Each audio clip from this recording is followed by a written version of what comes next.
All right, conducting psychology research in the real world. So, question: do children like sweets more than adults like sweets? How would we find this out? So, fictional study. Rashi, a graduate student in psychology, was interested in exploring whether children like sweets more than adults do. This idea is based on his hypothesis that children are always begging for candy.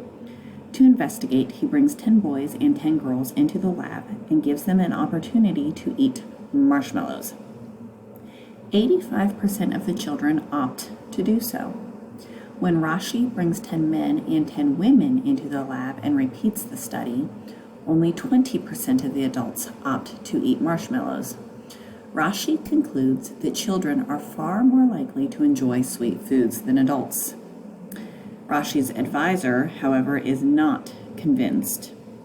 He asks Rashi to outline some of the weaknesses of his study and asks him, more importantly, how he might study this phenomenon in the real world outside the laboratory. So a couple problems with this study. Rashi only tested marshmallows. Marshmallows are nasty. Real-world data collection would allow him to generalize across more types of sweets. Rashi used only a small sample. Real-world data collection would allow him to generalize from larger samples to populations. Rashi's lab study was artificial. In the real world, other factors might determine whether people elect to eat sweets. All right, research in the real world, how this applies. Kurt Lewin, a social psychologist, said experimentation in the laboratory occurs, socially speaking, on an island quite isolated from the life of society. So what do we think he meant? Lab experiments, they're the gold standard, as we'll learn, but unless they're applicable in real life, unless we can somehow apply them, they're not necessarily worth less, but they're not useful. So traditional psychology emphasized the lab experiment as the gold standard in research. This is because only lab experiments can clearly separate cause from effect and therefore establish causality. Despite this unique strength, so despite this, we can say, yes, A causes B, or B causes A, or C causes both B and A. Despite this strength, it is also clear that a scientific field that is mainly based on controlled lab studies ends up lopsided. Specifically, it accumulates a lot of knowledge on what can happen under carefully isolated and controlled circumstances, but it has little to say about what actually does happen or what people do encounter in their actual daily lives. Limitations of experimental research. Ethical limitations. As psychologists, we cannot manipulate everything. If we're interested in whether or not smoking causes anxiety, we would have to rely on a survey or other non-experimental design. We cannot randomly assign people into a smoking group. It would be unethical. It's harmful. Practical and logical limitations.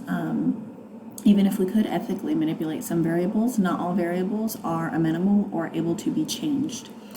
If we want to know which psychological disorder has the biggest impact on social relationships, we cannot possibly randomly assign participants to the experimental condition. So again, going back to our 20, we cannot possibly put 10 in a schizophrenic condition and 10 in a control condition. Realistic limitations. Even if we could manipulate all variables, does it make sense to do so? Are there any instances where psychologists would not necessarily want an experimental design? Of course there are. Even in a perfect world where we could manipulate variables for an experiment or lab design, there are times when we prefer other methodologies. For example, a researcher wants to know how often single people engage in certain behaviors, such as eating alone at a restaurant, going to a movie, sitting in a bar alone. In this scenario, an experiment or lab study would not make sense. Bottom line, there are limitations to what psychologists can ethically and practically do. There are also conceptual considerations that make field research more desirable than lab or experimental research. We will discuss trade-offs in the next slides. So, internal validity.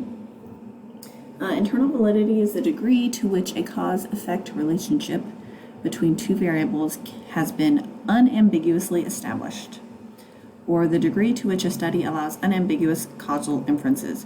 Internal validity is simply saying, is where we can say, yes, A causes B.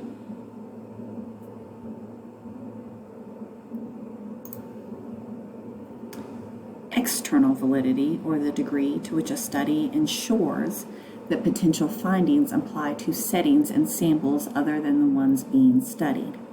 So, going back, internal validity, we can gain a high measure of internal validity in the lab. We can definitively say A causes B, B causes C, etc. However, the results may not be generalizable, meaning they are not applicable in the real world. In other studies, observation, etc., we might have high external validity, meaning they're very applicable in the real world. However, often when we have high external validity, we cannot definitively say A causes B, so our internal validity is a little lower. It is difficult for the same study to have both or equal internal and external validity. Threats to internal validity include confounding variables, so those variables that we did not account for, selection bias, and operalization of our variables if we do not define them well.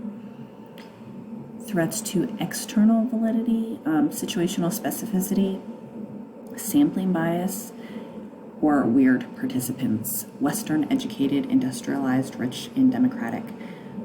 Weird participants, those of us in America would be considered weird participants in general.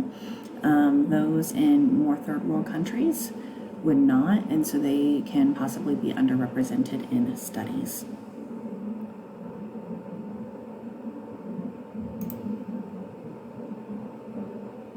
Ecological validity is the degree to which an effect has been obtained under conditions that are typical for what happens in everyday life.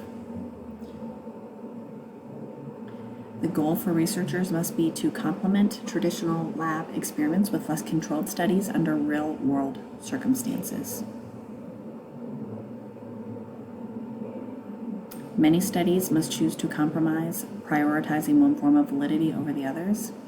Due to the importance of identifying true causal relationships, psychology has traditionally emphasized internal over external validity. So emphasized the ability to say yes, A causes B.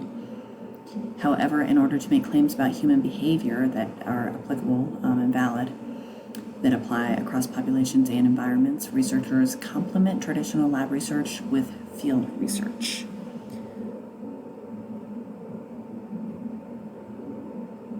I will post field research in a second video.